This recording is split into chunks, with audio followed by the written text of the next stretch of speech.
Hey, Patty. Hi. All right. I think that we're rolling everywhere we need to be rolling right now. Let's see. We're going live.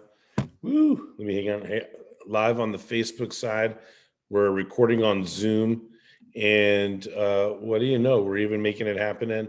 We're streaming into the Watch Get a Clue is the name of my YouTube channel. We're streaming live. Welcome to another installment of Get a Clue in 52. By now, you know the deal. Every week at 8 p.m. Pacific, I read a tip from the book. There's 52 tips in here, 5 categories. Tonight is tip number 25 overall. It's tip number 3 in the networking section. Keeping my voice down a little bit. I'm in a new environment. I'm on the East Coast right now. It's 11 p.m. I'm in Atlanta at a really, really, really amazing, well, a little bit north of Atlanta, like the like Kennesaw Mountain area. And it's an Airbnb. It's like a mansion. There's like 4 floors, and I'm here with my son, and we're playing. He's here to play baseball the rest of the summer. His varsity baseball season ended last week, and we took the red eye out Thursday night. I'm sorry, got here Friday. A couple of the games were rained out this weekend, but here we are. We're settled in. It's an exciting rest of the summer for us, and I'm excited to get through Get a Clue in 52 tonight, per normal. Hello, Charlie is joining us. Hello, Patty on the Zoom side. Hello to anybody that's out there on the Facebook side. If you want to join via Zoom, it's very easy. It's just www.tinyurl.com/get a clue, GETAKLU. And so, 5 categories. We've already gone through the communication section. We went through the marketing section, and we're in the networking section. Tip number 3 in networking, but tip number 25 overall. So it's 8:02 p.m. Pacific time, 11:02 Eastern. Let's go ahead and get into it without any puffery, without any ado. I forget the comedian who asked one time. I think it was Robert Klein who asked, "What is ado, and why shouldn't there be any further of it?" I think it was Robert Klein that, without any further ado. All right, here we go. Okay, so tip in the when we got into the networking section, not to be too cute or anything, but tip number 1 is get an elevator pitch. If you only have the amount of time that it takes to ride up and down an elevator, can you quickly and succinctly generate interest in somebody else for what you do? Can you quickly tell somebody what you do, why you do it better or different, what problem you solve, what type of person you solve it for, in the span of an elevator ride? Now, tip number 1. But tip number 2 was to repeat tip number 1. And the point that I'm making is we shouldn't just have one elevator pitch. We should really have command of all of the different problems that we solve, and all of our competitive advantages and all of our ideal clients. And then, as I'm going to get into tonight, when we do a good enough job paying attention to who we're talking to, we'll be able to put together the right pitch at the right time to and for the right person, right? If we just memorize one pitch and that's all we do all the time, that's better than nothing. Be clear about that. It's better than nothing. But if that's all we've got, we're going to be selling ourselves short. So I want to give you some tips that help enhance things a little bit. So that brings us to tip number 3, which is page 69, if you're following along in the second version of Get a Clue in 52. Of course, last year we did this every Sunday night with the first version, but I like the second version better for a number of reasons, one of which is that there's page numbers. I digress. All right, you guys ready? Patty, Charlie, you guys ready? Here we go, word for word. Tip number 3, learn and master active, is that right? Active marketing skills.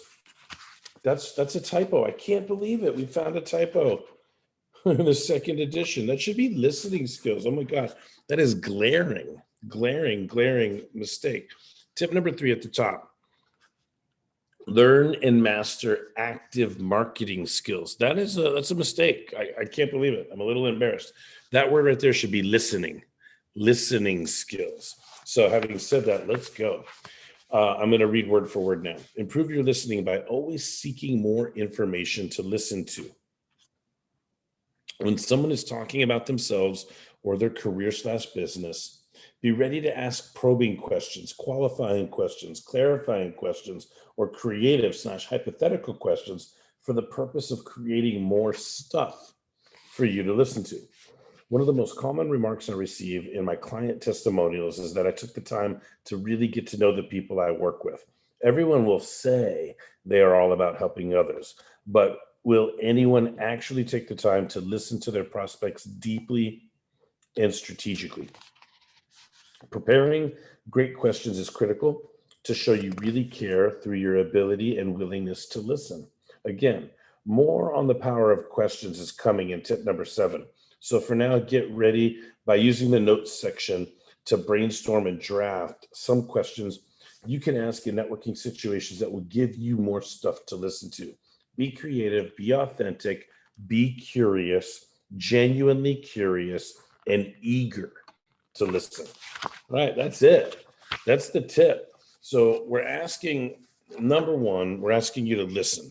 Number two, we're asking you to get creative and thoughtful and sincere about questions you can ask that will give you more stuff to listen to. Now, if we add this to tips 1 and 2, then instead of just coming out with a robotically memorized elevator pitch, the more stuff I listen to, the more I can think on my feet and pull out different ingredients of my promises, competitive advantages, value that I bring to the marketplace, my menu, right? And I can speak more directly to what I'm hearing coming out of the other person's mouth. It's not always the case. I mean, for me, I kind of feel like I'm lucky a little bit because communication is at the center of everything that I do. So I believe I can help everybody. So all I got to do is listen long enough and I'll hear a communication-based problem that I could say, well, are you getting help with that? Who helps you with that? Who holds you accountable? Who strategizes? Where do you get your ideas from? Do you have a coach? Ultimately, I'm able to ask questions like that. But I'm going to go ahead and turn it over or ask you guys to open up your microphone, Patty and Charlie. And let's see what questions you might have, what comments you might have, but we're building. Remember, the networking section's a fun one because each tip really loops in and ties in and makes the previous ones better than they were alone. So have an elevator pitch is tip number 1. Repeat rule number 1, or repeat tip number 1 was tip number 2, is have more than one elevator pitch. Like have greater command of all the things that you could do for all the people you could do it for and all the reasons that you do it better or different than anyone else. Now get out there and start asking really good questions so you got really good stuff to listen to, so that when you decide among all the problems you solve, which one do you want to talk about now? Among all the people that you help, which type of person do you want to talk about now? Among all of the competitive advantages that you have, which one do you think would be a good one to share with this person, right? So I want everybody to be conversational, authentic, genuine, rather than stiff, robotic, overly pre-rehearsed, etc. That's what we're getting at in tip number 3, especially as it attaches to, it extends, or complements tips number 1 and 2. All right, there we go. Patty, Charlie, do you guys have anything that you want to say or add or share tonight? And thank you, by the way, for joining, as always.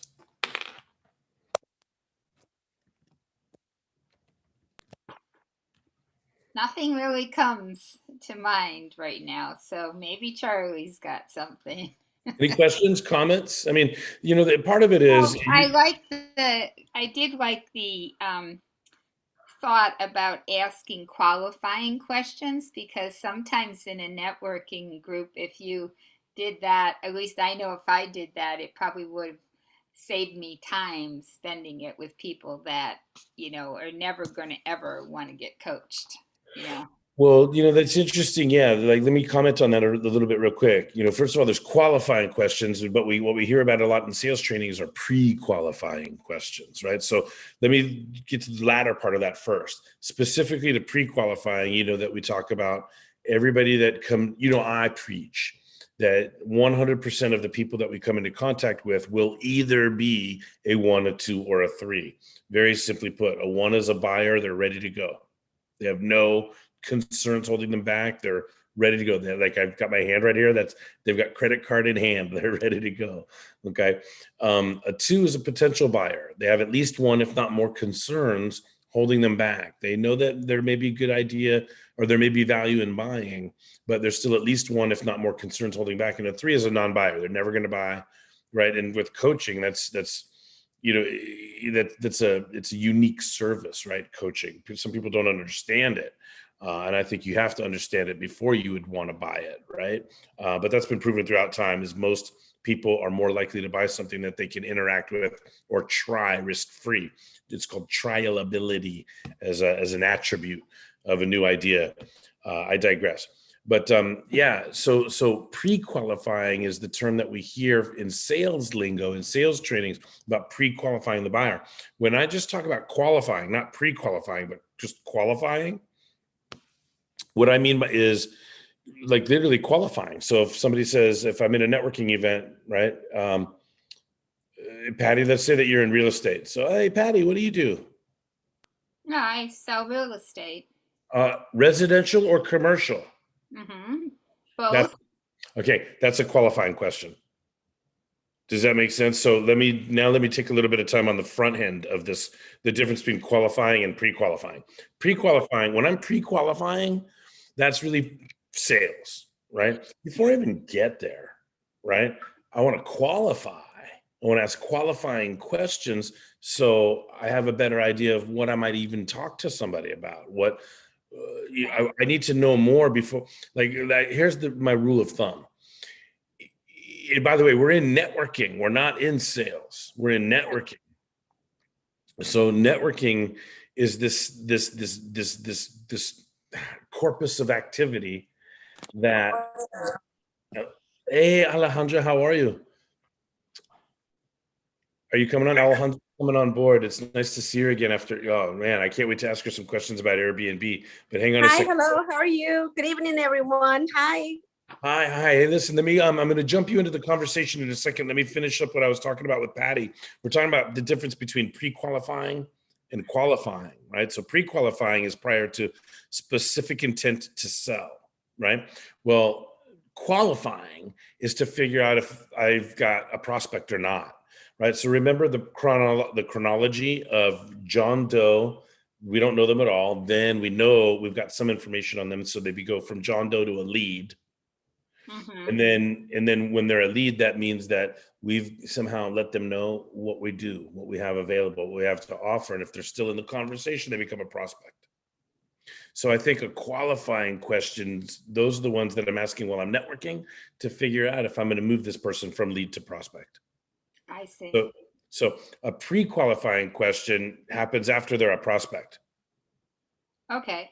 Right. But a qualifying question, just to, I'm making this up tonight, right? Just to help us out in our conversation. A qualifying question is going to help me move somebody from lead to prospect, but a pre-qualifying question is going to help me move somebody from prospect to client. Okay. Is that a fair frame? And semantics aside, these are just words, right?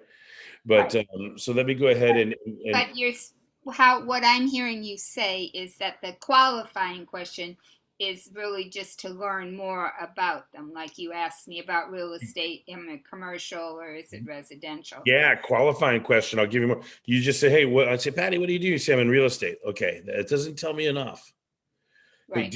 Hey, did you just get into real estate or have you had a long career? Right.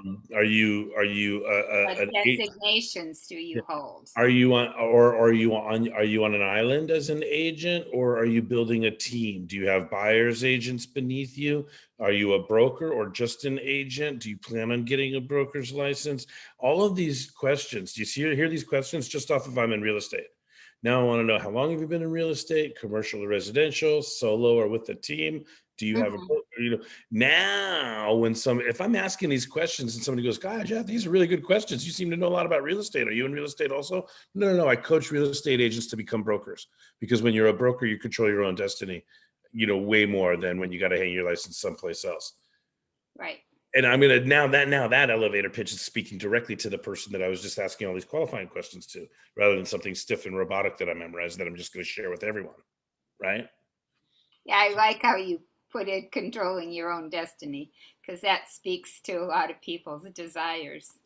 Yeah, well, the thing is, this is right. Remember, tip number 2 is repeat tip number 1, which is keep on working on elevator pitches. Make sure that I spend a lot of time thinking about who is my target, what problems do they have, and how do I speak to the listening? How do I let them know that I know what their problem is? Mm-hmm. Yes, It's only at a certain amount of time. nice. I like it. Thank Okay. you. Yeah. Thank you. Beautiful contribution. So Alejandra, we are in Get a Clue in 52. You've got the first edition of the book. I came out with the second edition just at the end of last year, and we've reordered the tips, we've reordered the sections, we've cleaned up some of the typos. Although I found a big typo tonight. We're in tip number 3 in the networking section, tip number 25 overall, and tonight's tip is to learn and master active listening skills. And the primary way to be a good listener is to ask great questions, so you got good stuff to listen to. The more we listen to what other people are saying, the better and more targeted our elevator pitch can be. And that's why tips number 1 and 2 in this section are to not only develop an elevator pitch, but to develop more than one. Like, be very clear about all the people that you can help, all the problems that you solve, and all of the competitive advantages that differentiate you from competition. If you have all of that at your disposal, like a backpack where there's just ingredients in a backpack, or a quiver if there were arrows. When you go out networking and you talk to people and you get good at listening because you've gotten good at asking questions, because you know what you want to know about people, once they've shared that information with you, then you could go, oh, and fire a more direct, a firmer arrow at a bigger target, because that target got big because of your listening, if that makes sense. And I don't like necessarily the word target. We're not going out and hunting people, but networking, let's be honest, it is hunting for opportunity. It's looking for people that we know, like, trust, people that we believe in, people that we admire, people that can make us look good if we introduce them to others, people that we know can help people that we love and will look good to, on and on and on. Networking is a big game, and it's too bad I only have 10 tips in the book. But anyway, welcome back. It's great to see you. Do you have any comments on how much butt you're kicking with your Airbnb project? Oh, hi, hello everyone. Well, thank you so much for this opportunity. It's an honor to see you guys again. And so real quick about what you're saying about networking. You're absolutely right. And you mentioned something very important. It's not about hunting the person, but it's how we can connect them. And most of the time when I see people, when I talk to people, I'm trying to say, how can I connect this person to this? That was my setup, my computer setup, because that was my camera setup. Because many times I see that later on the harvesting of the networking comes back. So I truly believe in networking and connecting people. And actually, I did one today where I'll be going to 4 different military installations. And I thought of a person in the next month. And I thought of a person who will benefit from connecting to, like, the Major General's spouse. So I had a conversation with her, and she's like, yeah, thank you so much. So because I know there's fruition in that. Airbnb, wow, where do I start? I'm moving to Japan in 2 months. What? Yes, I am moving to Japan in about 2 months, and the Airbnb is blossoming. I sold my property that had the Airbnb, and then the idea was to buy properties, create Airbnbs, and sell them, and all of that. But then I got stuck in the middle. Colorado house market is growing crazily expensive. So I've been outbid over and over again. So at one point I talked to the universe. I mean, I don't have a religion or nothing. I just call it universe. I talked to the universe and I said, okay, I give up. I've been doing all this. Show me the way. When I say show me the way, I'm not lying. The next day, I saw the advertisement for Yokota Air Force Base, Japan. I submitted the application, they approved me and they selected me. So the whole 6 months process, I'm living in 2 months. I was able to negotiate the apartment that I'm renting now. It will be subleased to be an Airbnb. Wow. I'll be coming back to Colorado every year. I will continue with my pursuit of entrepreneurship. Mhm. as I walk with my career with the Air Force, and I'm always taking the time to see how I can contribute and what I can learn from others like you. And sometimes I jump in, or sometimes because of everything that I'm doing, sometimes the time is very different. But yes, I will pop in once in a while, just whenever I can, because I mean I believe in what you teach, and I believe in Thank you. what every one of you contribute to the whole group. And yeah, so that's the update. I'm going to Well, Japan. that's super exciting. That Yes, I know that I follow your posts, and I know that your son must be very proud and super excited for all of the activity. And you're setting a yes. good example for him that you're not resting on laurels. You're constantly learning. You're staying involved. You're Mm, super active. You're entrepreneurial. You're taking yeah, chances. But I know your background, so I know that you're very thorough and you protect yourself as much as you can. That's probably one of yeah. your competitive advantages as an investor, is how well you know the Mhm. numbers, how you research the numbers. Right, right. And on that note, with the numbers, yeah, I do have an opportunity to invest with the numbers and buy another property. But what the previous Airbnb has taught me when it came to finances, I was doing well. And this time I'm going to start from the bottom. And that is okay. That is okay. Because I learned valuable lessons with the previous Airbnb, the previous property. And now with this one, I'm going to start from the bottom and safer. I say safer because that's my philosophy as an investor. A lot of people have different philosophies as investors. Some can be aggressive, but mostly because my why is my kiddo and my grandkids and my great great grandkids and my great great great great grandkids. I want to leave a legacy for them, and I don't want to just blur it. I can buy a sports car once in a while, but I want to leave something for them. Well, listen, your energy is a welcome source of like, I don't know, it's like a breath of fresh air tonight. So thank you so much for being on board. Thank you. I'm going to go ahead and ask if there's any questions or comments. Is there anything that I could do from a coaching perspective for anybody? I'm done reading tonight's tip. Now we're just discussing it. We're talking about the art of listening, or the skill. What is a skill?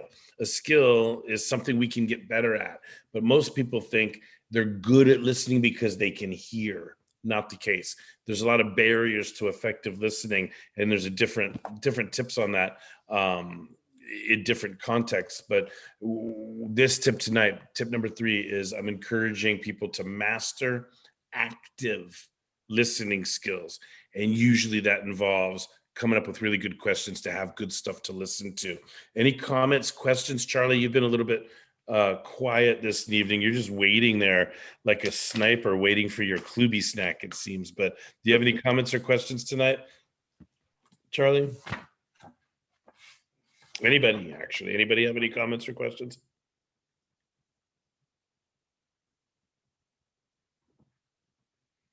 Charlie, you're on mute if you're trying to open up.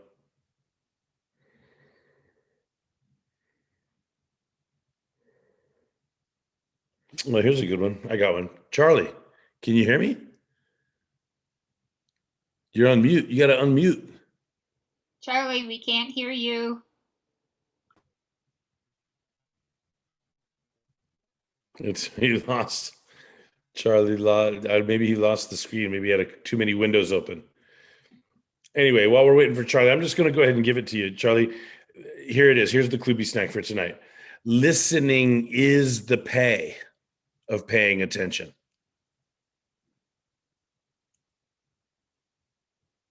Listening is the pay of paying attention.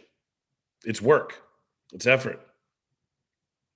Hearing is easy, but listening is effort. But anyway, that's the Klubi snack. Listening is the pay of paying attention. And that's appropriate for tonight. We want to master active listening skills. Charlie, I don't know what's happening, if you're ever going to find your mute button. He's doing sign language now. But Alejandra, Patty, do you guys have anything else while we're waiting for Charlie? And Charlie, we're going to do a little countdown here, and we're not going to wait forever. Alejandra, go ahead. One of my questions will be that when it comes to providing elevator speech to someone and listening, I heard before that we need to find something that is compatible with the other person, that we can identify to build that. I find that sometimes there's that possibility and sometimes there's not. When we listen to the person and they say, yeah, I went to a trip at this place, or I went to this other place. And so what parts of the listening when somebody's talking to us is more of I think the whole story, the whole comment, the whole conversation from the other person is worth to listen to. But what are some of the key elements that we need to focus on their story? When I say key elements, I said when they speak about their hobbies, so we can connect with them. When they speak about their business, so we can connect with that. With the intent to, it's it depends on the conversation, because not everybody's going to talk about kids and family. No, you're bringing up a great point. I have a lot of things that I want to feed back to you on this. Okay. First of all, in no particular order, let me say this. Patience is a virtue. Okay. We know time is money, but we also know that patience is a virtue. So a lot of people get into a networking situation and their mindset is, I'm here networking. I need to meet as many people as I can. I need to get as many business cards as I can. I need as many people here to know what I do as possible. And they're like bull in a china shop, right? So that is a numbers game, and that could be inauthentic, right? So that type of approach may not be totally effective, or sometimes it's like commission breath, and it's aggressive, or it's right. So number one, I would say be patient. What I mean by that is the business opportunity, whether or not they're a prospect or a lead, whether or not they might buy from me, whether or not they could use what I do, whether or not they might want to invest with me or rent from me or network with me, or that may not reveal itself in the first 10 seconds. It may take 2 minutes, 10 minutes before you really figure it out. And stay patient, because ultimately it will come about. But if you're incapable of talking about family, talking about other things other than what do you do, there's networking organizations or social organizations that I've been involved with where it's frowned upon to ask that question. What do you do? Right? It's part of the culture where if you ask that question, you're almost kicked out, so to speak, right? What do you do? Like, where they force you to say, like, hey, other questions like, have you always lived in San Diego, or did you grow up somewhere else? Did you have brothers and sisters? Asking about other things. What brings you here tonight? Instead of what do you do, right? But my point here is be patient, right? We can talk. You can do small talk. You can get to know somebody other than what they do professionally, but ultimately you will get to know what they're doing professionally. But if you won't tolerate a get to know you conversation unless I get to find out what you do professionally, that's going to hurt you, I think, in networking. There's another thing that I wanted to say. Oh, the other thing that I wanted to say is that later on in the book, the seventh tip in the networking section, I go over very specific questions that I encourage people to memorize or master, right? There's way more than 7, but the core 7 are they're questions that I want to be able to ask somebody, but they're also questions I want to be able to answer if I'm asked them. So I don't want to let the cat out of the bag too much, right? But I'll go deeper on this when we get to tip number 7, but questions like, I won't say, what do you do? I'll say, what's the greatest thing you could promise somebody? Right? I won't say, what do you do? I might say, why do people buy from you instead of your competition? Right? I won't say, what do you do? I might say, what do people get when they work with you? I won't say, what do you do? I might say, how do you make people feel when they buy from you? Talk to me about some of the greatest testimonials you've ever gotten. If I had the perfect referral for you, how would I get them in touch with you? Or if somebody needed what you do, how can I position them to learn more about you? What are 3 questions I need to ask somebody in order to know if they're a good introduction for you? Do you hear how these questions are coming out, Alejandra? Right? So I can go in greater depth, hopefully even all the way from, where are you going? China? No, you're going Japan. I am going to Japan. Yes, Yeah. and you guys are welcome to visit. Yes, I'm going to Japan. I'm not going to go with you. Well, I don't know what time it is in Japan when we're at 8 p.m. Pacific on a Sunday night, but hopefully you continue to join us and we'll go into greater depth on those questions I want people to master when they get out there networking. And then, there's 7 core questions I'd want you to master, and then I'd want you to continually work to be creative about having unlimited number of questions you can ask somebody, so you keep on gathering good info about them. Is that a fair response to what you brought up, Alejandra? Thank you. All right. So you guys, we're in Get a Clue in 52. This is tip number 25 overall, tip number 3 in the networking section. We're having a pretty good conversation. It's 8:30 p.m. Pacific, but it is 11:30 on the East Coast, which is where I'm coming from you tonight. And Charlie found a way to unmute. So Charlie, what do you got as far as a comment is concerned? Yeah, it was just a stupid little setting that got knocked off. Welcome back again, Alejandro. Good to see you. Coach Jeff, as a networker, you're always getting around to be speaking to numerous people at networking events. Mm-hmm. And it is only by asking questions that you actually know who you can connect to who. But then, you brought some pretty good highlights out, good points out when you were summing up with Patty and also with Alejandro, is by the ones that you asked, like, what is it that you do for other people, or how do you make them feel? Because obviously people get to know, he's the connector. But then they obviously wanting to speak to me so that I can connect them to someone. So I've got to tailor my questions. And sometimes if I get the right answers or get the conversation going, there might be someone in that room that I could point over to you and see the gentleman in the blue cap over there, go and have a chat to him. He might be able to help you. And also, when it comes to the coaching, right? Many entrepreneurs or people who are in business, whichever maturity level they are, they're needing a coach of one sort or the other. And it's by probing into those questions as well, then I know, okay, this one needs this type of coaching to get their business or to render a better service. And then now I can connect them to Coach Jeff, or connect them to another coach, or maybe a life coach, or maybe even to Patty, to really identify your passion, etc. So it is very much important to be asking the right questions and probing and really getting to know the person first.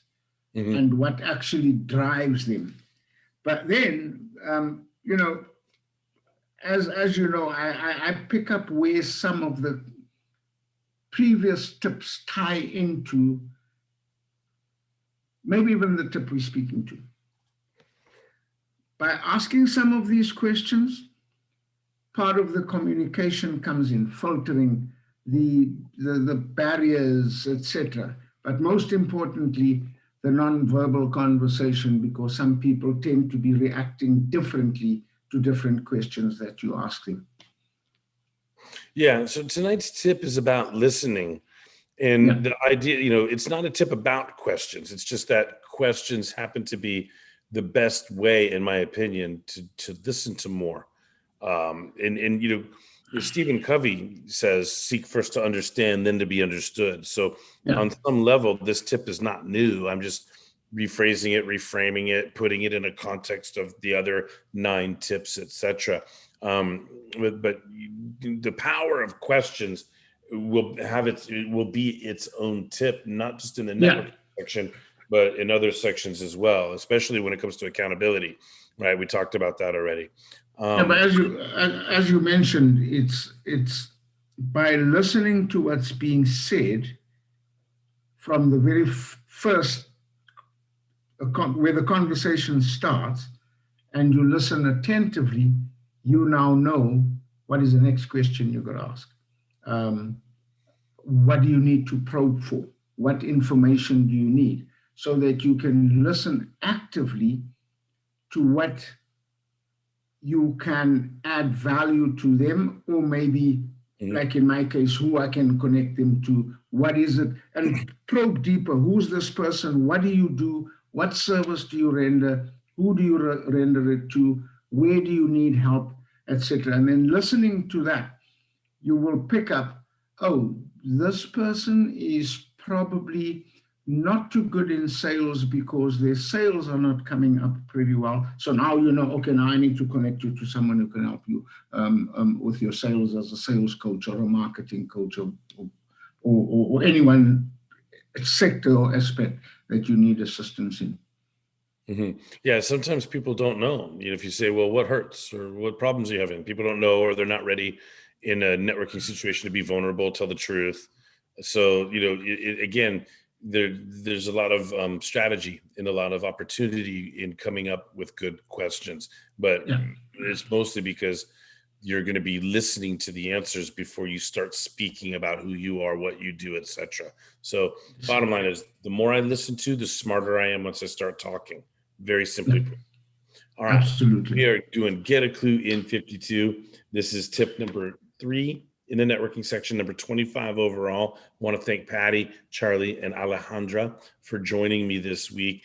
Thanks to those of you that are on the Zoom side or watching the recording or the live stream on my YouTube channel, Watch Get a Clue. I want to encourage more of you, if you're watching a recording of this, to come on the Zoom side and interact live with us. It's really a fun part of my week to come on board Sunday night and see if anybody has any comments or questions regarding the tips or any open-ended coaching questions that I can help out with.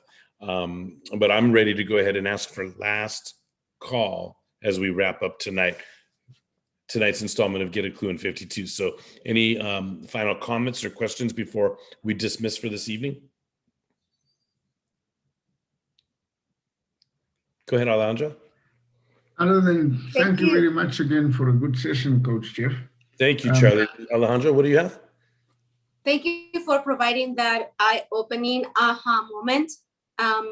When you said asking the right questions, asking questions and listening to those answers, then we'll be more connected or more prepared for the person. And by all means, the way that I see sometimes people, I don't approach them in a way that I think, how can I benefit from them? I definitely not don't do that. I often think, how can I help this person? What can I do to help this person?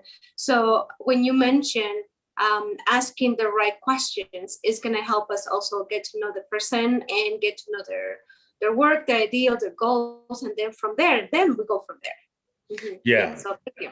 Good point. Yeah, I hope you're on board with us again when we get into tip number 7 and brainstorm all these different types of questions, because I get creative with it. I have fun with it. And I'm prepared. I know part of this, by the way, let me finish, Charlie. It kind of goes back to what you were saying too. It's not just asking questions. It's not just listening. It also, the foundational part of it is getting really, really, really clear on who we are and what we do. The totality of who we are, the totality of what we do, getting really comfortable and having command. Because what prevents people from asking good questions, being good listeners, being effective networkers, is they're so damn nervous about what they're going to say if somebody asks them the question, what do you do? And once you get to a point where you're not nervous about that question anymore, now you can really listen to other people. And then you're really going to have a better answer to that question because you've listened to people. So the foundation of this is commanding with extreme comfort what you do, why you do it better or different than others, who you do it for, and why people, those things. What problems do I solve? Who do I solve them for? Why do I solve them better or different than other people? And I command that. Now I'll go any networking environment, because anybody asks me anything, I know what my answers are going to be. And I'll be even smarter if I, have thought about all of the problems I solve, all of the people I serve, all of the advantages.